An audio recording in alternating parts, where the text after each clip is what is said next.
사랑하는 여러분, 사람이 살아가면서 겪게 되는 문제들 중에 사람의 힘으로는 도저히 해결할 수 없는 문제가 있습니다. 무엇일까요? 그것은 바로 죽음의 문제입니다. 인간의 몸은 태어난 후 일정 기간 성장하기는 하지만 성장기가 지나면 바로 노화가 시작됩니다. 노화가 시작된 인간의 몸은 시간이 지나면서 여러 질병을 앓게 되고 지금 사진의 모습처럼 노년이 되어서 죽음을 맞을 수도 있지만 생각보다 많은 사람들이 뜻밖의 사고로 목숨을 잃기도 합니다.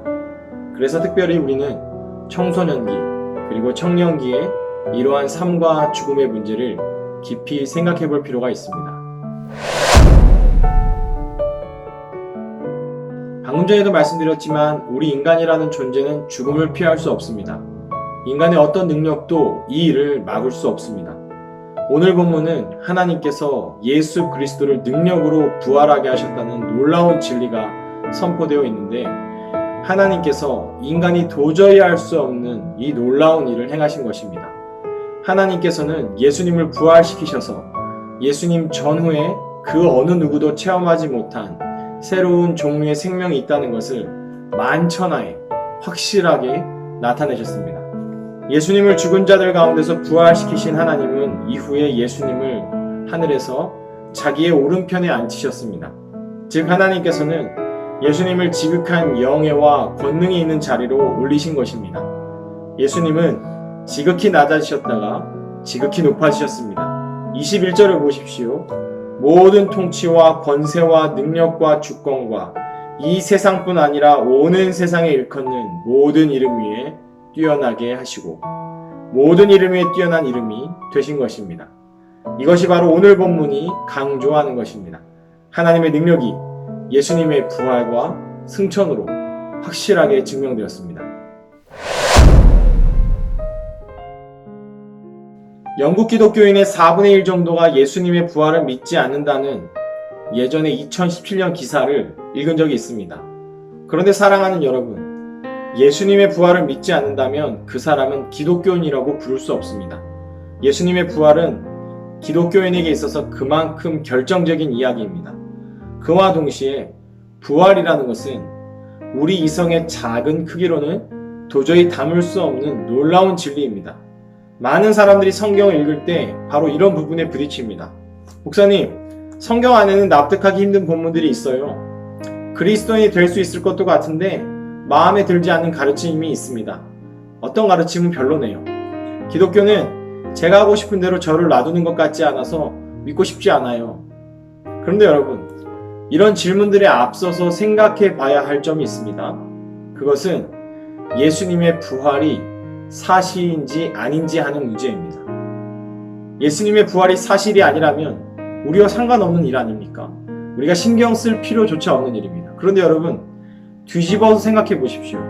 만약에 예수님의 부활이 실제로 일어난 실제 사건이라면 우리가 이 부활을 좋아하는지 좋아하지 않는지는 중요한 일이 아닙니다. 성경의 가르침을 좋아하고 받아들이고 말고 하는 문제가 아닙니다. 예수님의 이 부활이 정말 팩트라면, 사실이라면 우리는 이 예수님의 부활을 사실대로 믿고 받아들여야 합니다.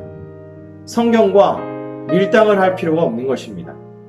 제가 기독교인이 될 수 있을지 모르겠어요. 이런저런 것들이 제 생각과 맞지 않아요. 이런 질문들에 앞서서 무엇을 생각하라고요? 예수님의 부활이 정말 사실인가, 사실이 아닌가? 사랑하는 여러분, 기억하십시오. 예수님의 부활이 사실인지 아닌지의 문제는 우리의 취향에 따라 결정되는 문제가 아닙니다. 부활은 팩트입니다.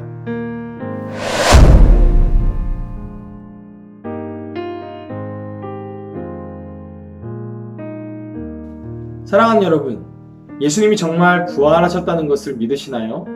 문자 그대로 무덤에서, 죽음에서 부활하셨다는 것을 믿습니까? 그렇다면 이 위대한 예수님의 부활을 믿는 사람들은 어떻게 살아가야 할까요? 이 부활을 믿는 사람이라면 그 부활하신 예수님의 다스리심을 받는 삶을 살아야 합니다.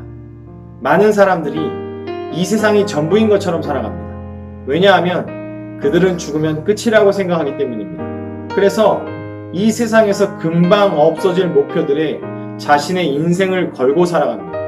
그러나 부활을 믿는 성도들은 예수님께서 가신 길을 잘 따라가야 합니다. 크리스천이란 예수 그리스도의 발자취를 잘 따라가는 사람들 아닙니까? 그리스도를 닮아가고 그리스도를 본받는 사람들입니다. 예수님의 어떤 것을 본받아야 할까요? 예수님께서도 부활의 영광을 누리시기 전에 고난을 먼저 당하셨다는 것을 기억하시기 바랍니다. 우리도 주님의 부활을 믿는다면 이 세상에서 예수님을 믿는 것 때문에 고난을 당할 때 기쁘게 여겨야 합니다. 이렇게 주님 때문에 당하는 고난은 훗날 주님과 함께 부활할 것이라는 확실한 증거이기 때문에 그렇습니다. 세상의 화려함에 시선을 뺏기지 마시기 바랍니다. 조용히 예수님께 순종하는 삶, 예수 믿는 것 때문에 고난도 인내하는 삶, 이러한 삶이 바로 부활하신 예수님의 다스리심을 받는 삶입니다. 사랑하는 여러분, 말씀을 정리하겠습니다. 예수님의 부활은 하나님의 크신 능력을 아주 잘 보여줍니다. 뿐만 아니라 우리가 이 부활을 믿게 하시는 것 또한 하나님의 능력이 아니고는 불가능합니다. 이 부활을 누가 믿을 수 있을까요? 하나님의 능력, 하나님께서 그 능력을 베풀어 주실 때에야 그 사람이 이 부활을, 이 예수님을, 이 복음을 믿을 수 있게 되는 것입니다. 하나님의 능력이 아니라면 누구도 죄를 이길 수 없습니다. 하나님의 능력이 아니라면 누구도 경건하게 살 수 없습니다. 예수님의 뒤를 따라갈 수 없는 것이죠.